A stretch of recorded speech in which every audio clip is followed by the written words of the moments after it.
You struggle in vain, dancer! You're not long for this world!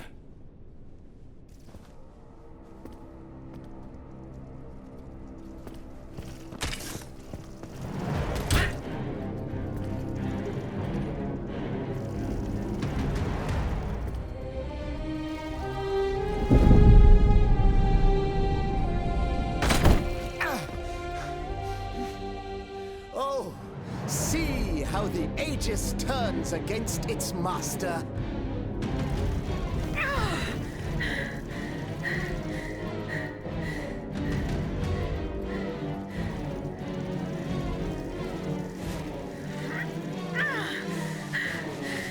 You are not my master, tyrant!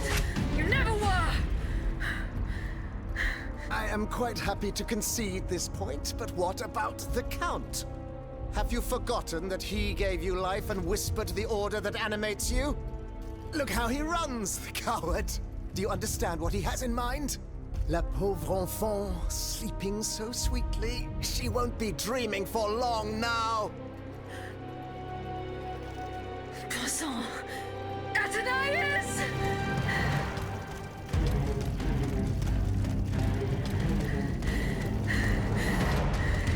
Don't move! The time has come to set you free, Aegis. This whore's soul has poisoned your cogs for too long. Adieu, sad puppet. No! Bonté Divine, I don't want to die.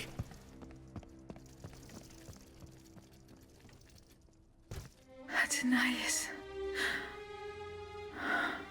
The sun is rising, and you have slept for far too long. The beauty of this world longs for you, just as you long for its light. For you are like the flowers that open in the morning. I know you, mon ami. We loved each other. Vous en souvient-il? You gave me your heart. So please, let me give you mine today. Vive heureuse, Athenias. For it is happily that I leave this world.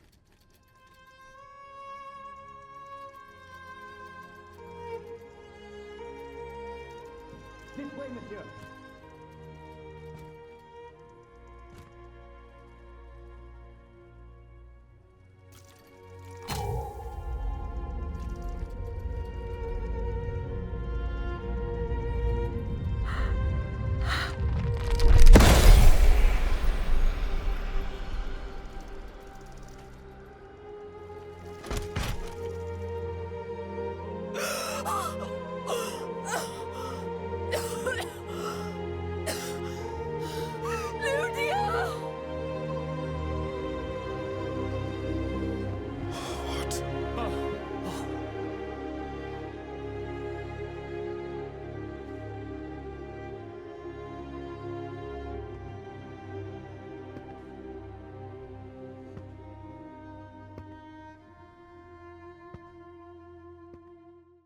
Monsieur, we have the king.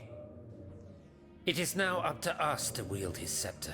In this trying time, crucial decisions must be made without delay.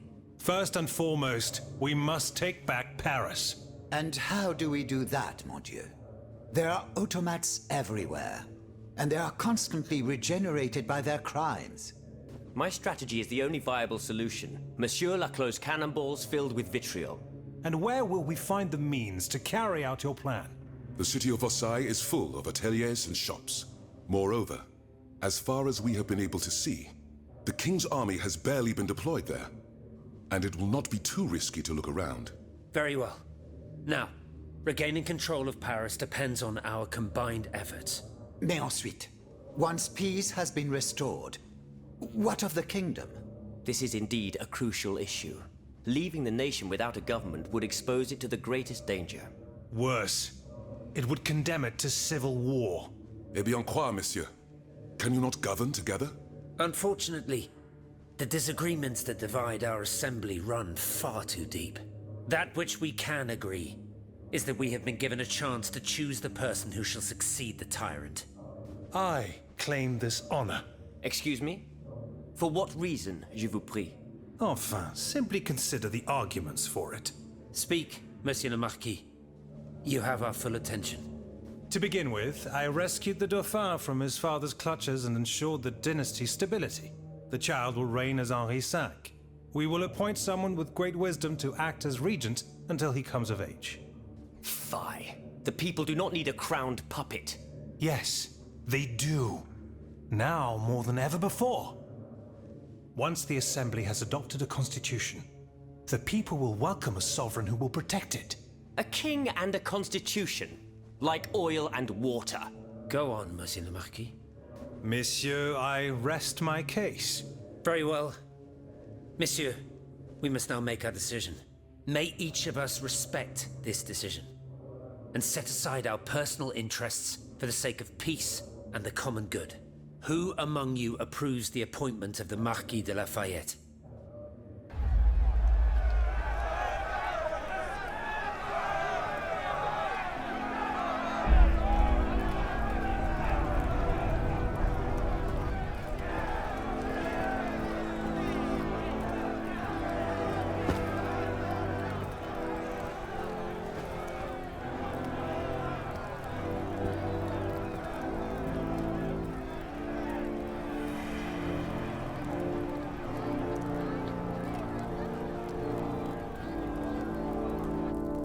The court bows before the Marquis de Lafayette, Lieutenant Général du Royaume.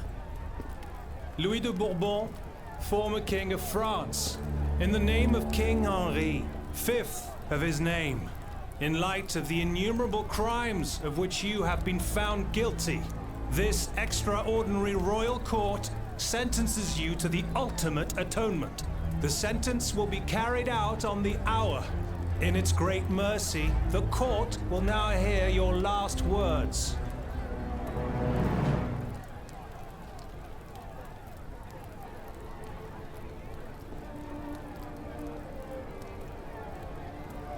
My loyal subject, since you must lead a lamb to the altar, since you must offer a sacrifice to this new France that you intend to found, I will be that sacrifice. How dreadful this world is, where beauty is doomed to fade and flesh decays. I found no consolation in this world. I vainly thought I was giving our souls the gift of immortality beyond our mortal bodies. The Grim Reaper was my sworn enemy. Influenced by the most awful of men, I believed that the genius of machinery could overcome death itself. Alas, I have lost this fight, and am branded with the mark of murderer. Life, even more than the crown, was heavy for me to bear. I have suffered too long under the thumb of nature, which I despised. As a child, I saw my older brother die. I lost my father in the prime of his life, and then my mother, who was even younger. My beloved daughter did not live a year. As for my son, the first of my heirs, I unknowingly gave him to drink from a poisoned cup. I mourn the death of these poor souls daily.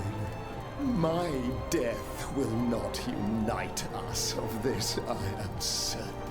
For I, in my misery, have lost the support of my faith.